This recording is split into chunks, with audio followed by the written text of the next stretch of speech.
I want to talk a little today about admitting that we're wrong.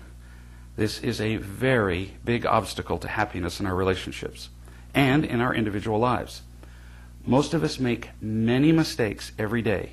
We fail to do what we promised, or we perform a task imperfectly or incompletely, and in the process, we look flawed or irresponsible or inconsiderate or all the above. Then we worry that people will notice our mistakes because they might think badly of us. If they do notice, we go to great lengths to explain how it wasn't our fault or that it wasn't really a mistake at all. If they persist in their blaming, we may criticize something about them in return, which distracts them from criticizing us.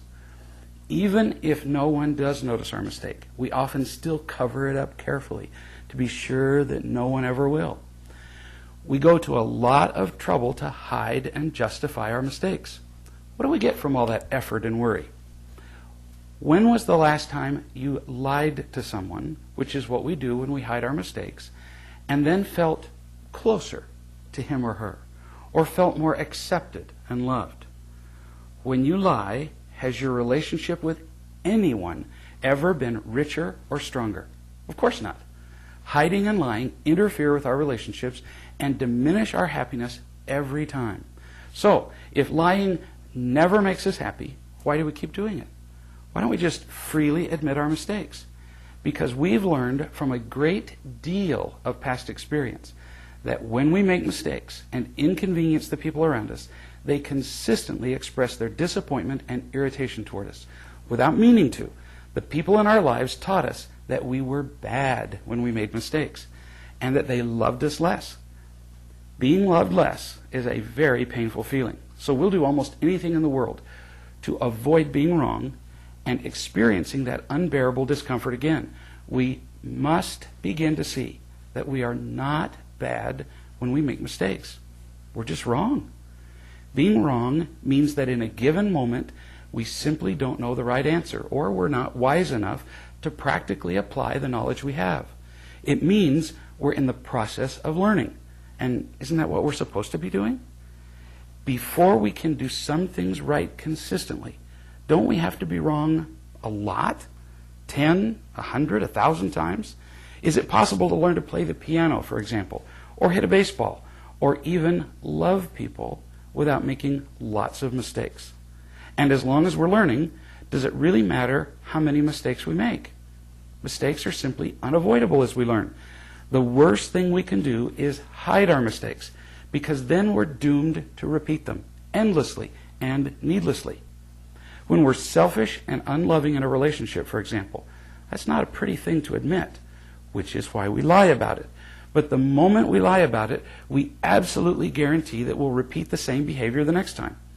And the problems in our relationship are then unsolvable. Each time we defend ourselves, each time we claim to be right, we're reaching out for an object that seems attractive. Let's compare being right to holding a chain. Looks attractive.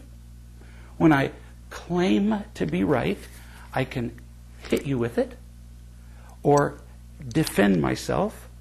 And if I can persuade you to hold on to the other end, which I usually can in an argument, I can pull you around with it. Being right just seems to make sense at the time. And there's a temporary sense of power that comes from being right. But with the superficial advantages comes a price. The more times that I have to be right, the more times that I defend myself, the heavier the burden gets. Each time I have to be right, each time I add to the burden. And before I know it, I'm a prisoner to the links that I have forged myself, one by one. When we're wrong, which is most of the time, the best thing that we can do is just admit it. If we're willing to do that, to admit that we're wrong, we're no longer chained to the same old feelings and behaviors that are normally associated with our mistakes: fear, blaming, hurt, anger, lying, and withdrawal. We're finally free of all that. We can just throw it down. When we admit we're wrong, we create opportunities for people to accept and love us as we really are. And that's when we can finally have loving relationships. To be sure, when we admit our mistakes, some people will criticize us even more vigorously, but so what? Those people are just doing us a favor. They're telling us that they are not capable of unconditionally loving us. And now we won't waste our time trying to get love from those people who can't give it. So we just keep telling the truth about our mistakes to other people. And as we do that, we will find more and more people who will accept us as we are. As we experience the delight of really being accepted with our mistakes, we'll discover that the sting of being wrong disappears. We learn that being wrong wasn't the real problem all along. The real problem was our fear of people not accepting and loving us with our mistakes. That is always our greatest fear. And the only way to overcome it is to tell the truth about ourselves and create opportunities to feel real love, where people accept us and care about our happiness without our having to do anything to earn it. Some people find it difficult to admit being wrong because such an admission might imply that the other person is right. Who cares? Do you really want to give up your only chance for happiness in this life to keep somebody else from being right? What a waste. Admitting you are wrong does not make anyone else right. But that's really unimportant. What matters is that we admit that we're wrong so that we are free from the burden of protecting ourselves, so we can throw off the chains. We really are wrong on so many occasions.